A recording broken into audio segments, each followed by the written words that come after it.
मैं doctor Sanjeev Pandey global touch की doctor Pandey की स्वास्थ्य पाठशाला में आपका स्वागत करता हूं। हम लोग कॉन्स्टिपेशन विषय को डिस्कस कर रहे हैं, कब्ज़ विषय को डिस्कस कर रहे हैं। हम लोग 6 पॉइंट्स डिस्कस कर चुके थे कि इसको कब्ज़ को दूर रखने के क्या क्या उपाय हैं। जहाँ पर लास्ट पॉइंट हम लोगों ने डिस्कस किया कि कॉम्प्लेक्स फूड को अपनी थाली में न लाएं, सुपाच्य भोजन करें। तो सुपाच्य भोजन वही होता है जो कि आपको मैक्सिमम नेचुरल फॉर्म में आए, जैसे कि अंकुरित अनाज। अंकुरित अनाज की खासियत ये होती है कि वो एक बैलेंस डाइट होता है। उसमें जब बेबी फूड निकल रहा होता है तो सारा कॉम्प्लेक्स फूड सिंपल फूड में कन्वर्ट होकर बेबी प्लांट को फीड करने के लिए अवेलेबल होता है। तो उस समय जब आप उस फूड को लेते हैं तो उसको वो सिंपलेस्ट फॉर्म में होता है या सिंपल के बहुत नज़दीक होता है, क्योंकि बेबी को सिंपलेस्ट ही फूड दिया जाता है। इस तरह से आप अपने खाने में रफेज भी शामिल करते हैं, तो अंकुरित अनाज को भी स्थान दीजिए। दूसरी चीज़ है कि अपने खाने में अगर आप सेडेंट्री वर्कर हैं तो फिर आप अपने खाने में 70% वेजिटेबल्स, दाल, फ्रूट्स इनको स्थान दीजिए और 25% में गेहूँ और गेहूँ से बनी हुई चीज़ें और मिल्क और डीप फ्राइड आइटम्स। कुछ क्योंकि हम लोग सोशल हैं तो कहीं ना कहीं तो डीप फ्राइड आइटम खाना पड़ता ही है, तो वो उन चीज़ों को स्थान दीजिए। आवश्यकता से अधिक अगर अमृत भी है तो वो भी नुकसान करता है। तो हम लोग कब्ज़ की बात कर रहे थे, तो कब्ज़ में आपको सुपाच्य भोजन करना है।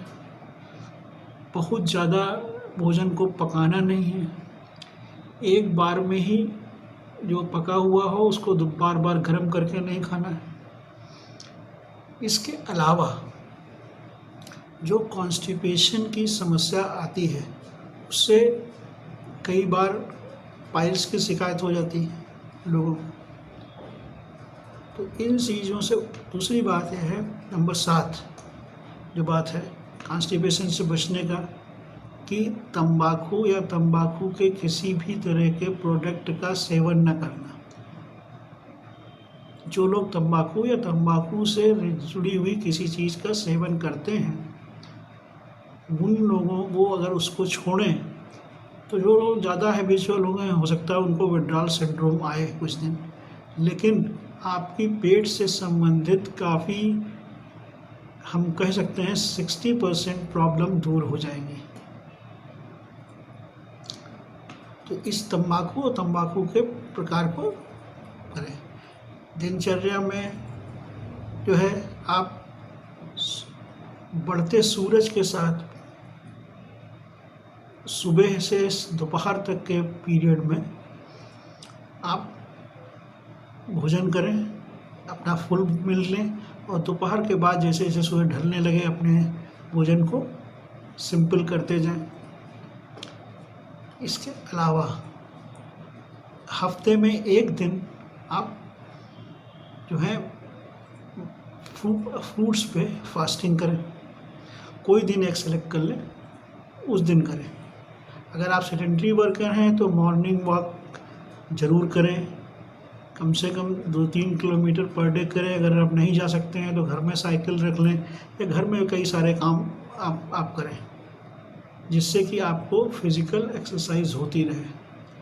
तो कॉन्स्टिपेशन में और दूसरी बात यह है कि अब आप कहेंगे कि साहब सुबह चाय के बगैर हमारा काम नहीं चलता है, तो ये तो धीमे धीमे बॉडी अडाप्ट कर लेती है जैसे जैसे आप चीज़ों को करते जाते हैं।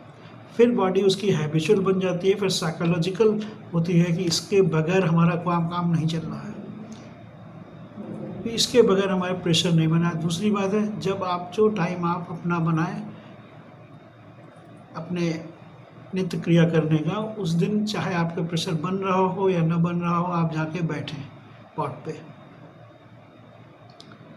तो आपको थोड़ी देर बाद मोशन हो सकता है, थोड़ी देर में क्लियर हो, लेकिन होगा। लेकिन हम जब इंतज़ार करते हैं कि हमारा प्रेशर बने तभी हम जाएंगे, तब धीमे धीमे वो सेडेट होने लगता है, टाइम पास होने लगता है, फिर रिफ्लेक्सेस डाउन होने लगते हैं। सच, जो जिन लोगों को गैस ज़्यादा पास होती है, तो गैस पास होती है तो इसका मतलब आपके शरीर, आपकी इंटेस्टाइन में बहुत सारी केमिकल रिएक्शंस ऐसी चल रही हैं जिसमें कि बहुत सारी गैसेस निकल रही हैं, वो आसानी से पास हो जा रही हैं। कॉन्स्टिपेशन, कोलाइटिस भी एक कारण होता है। कोलाइटिस का मतलब आंतों में सूजन आना। अगर कोलाइटिस में, कोलन में, आंतों में सूजन है तो उसके वजह से भी आपको जो आपका जो मोशन है वो क्लियर नहीं होता है।